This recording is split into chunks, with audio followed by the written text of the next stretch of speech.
Okay, WWE Network did another exclusive, and they did the Stone Cold Steve Austin podcast featuring Vincent Kennedy McMahon. The network needs a lot more of this. It was designed to be a 60-minute long thing. They did it at a point where Steve was like, I think we're running low on time. I have to wrap this up, but I want to sit there and still talk to you for a little bit longer.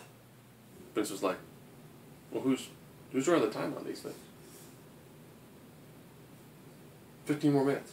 So he actually added more time to it, twice a 70-minute long sequence. And I'm like, that's good. That's really nice conversations. And he does throw out, well, Macho Man being in the Hall of Fame. How's the network doing? CM Punk, what was up with that? Nice amount of little backstories here. He did apologize to CM Punk for the inopportune time at which CM Punk was terminated. Did mention Macho Man would be in the Hall of Fame, which I thought was good. Did a good job talking about people like Sting, how we're going to see him very infrequently. Same with someone like Lesnar.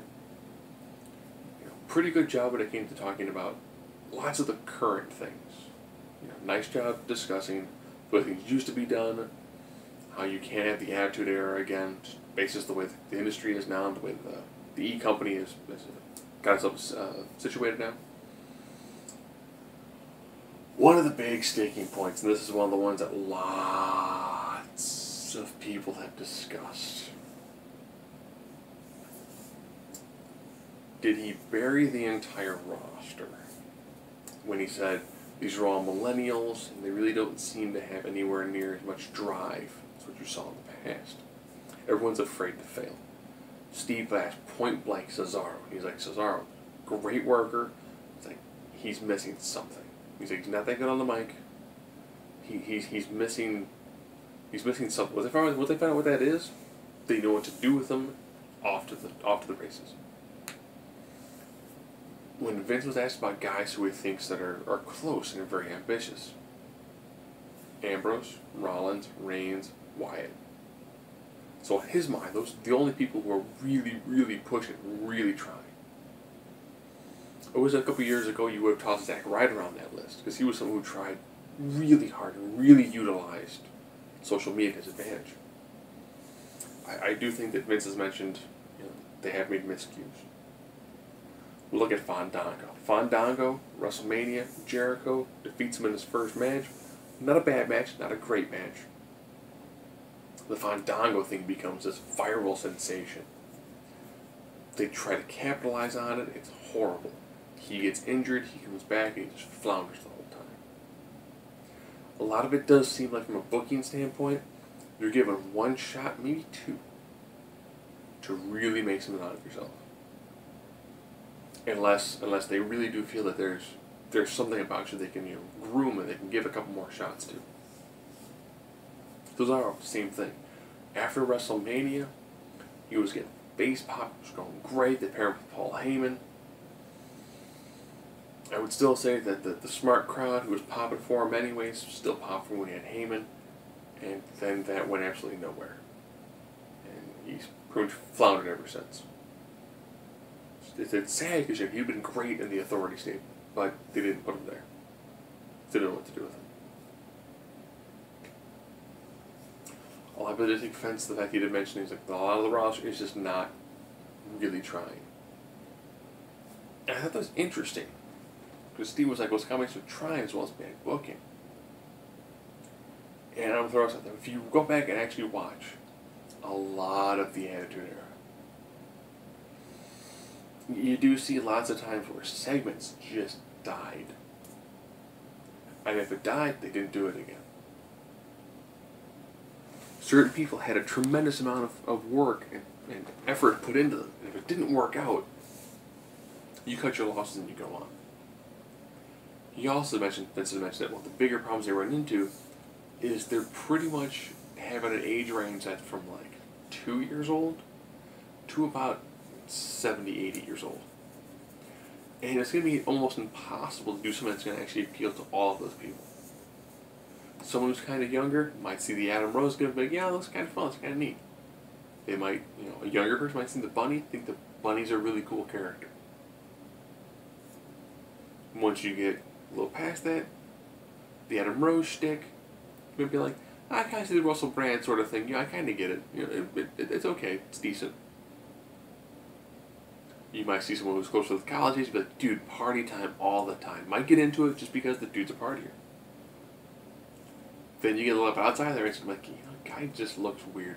Why is there a bunny winning matches? So all of a sudden you go that full range from, oh, neat, bunny's wrestling, all the way up to like, what is this wrestle crap that I'm watching? I think that he tries to hit as many of those as possible is what really, really hurts them. Another bizarre thing. I thought this week's Raw was not very good. He actually liked this week's Raw. And he actually mentioned that a lot of the matches are shorter due to the shorter attention spans. But when people talk about the network, everyone almost more or less says, they're like, you know, you watch main event where they're giving people like 5, 10 minute, 15 minute long matches. Superstars, same thing. NXT, same thing. People have good things about Lucha Underground, which is 3 matches in an hour. Because they give about 10, 15 minutes a match. With a little bit of like the pre and post. So you have places that are doing these much longer matches. And they're good matches. And they tell the story. And I think sometimes Vince gets so caught up in the bit before the match and then the bit after. If you do a 10-minute promo to start Raw, 10 to 15 minutes, even Steve went, yeah, those go way too long. If you do 15 minutes in the beginning to just set up what you're going to do for bits and pieces of the night, and then you do little snippets here and there, it's gonna get kind of dull. Back what WCW used to do is they began every night with a cruiserweight match. You put on a great, exciting, entertaining match, you get the crowd pumped. Then you bring your main event guys. Then you talk about what you're going to do for the rest of the show. But instead of your hook being, here's what we're going to do for the show, the hook instead was, we're going to give you a really great, really nice, high-flying, impactful match to get you excited. Then we're going to talk about the rest of the wrestling. Even though I am well aware of the fact that, you know, they do tape shows before Raw. So when we're watching Superstars, we're actually watching essentially the Raw pre-show. So we're watching the matches that the people who are there live get to see to get them amped, to get them jazzed. So when they go live, the crowd sounds super excited. To then have someone come down to the ring and talk for like 10 minutes. When instead, you get people in the ring, do a quick, 5-minute match, do enough to get from the start of Raw to your first commercial break, come back from commercial break, and that's when you have your guys in the ring to talk about what's going on for the rest of it. Instead of beginning with people walking to the ring to talk. But again, I'm kind of an older school wrestling fan, where I'm watching wrestling because I want you to tell me a story in the ring. You give me a little bit before, that's fine. Tell me a story in the ring that's good, that's exciting, that works well. The match could be what starts your promo. Or the promo could be what leads to your match. They're interchangeable. You're telling the story either from the verbal aspect or from the physical aspect. Don't forget that you can use both. Both are equally important.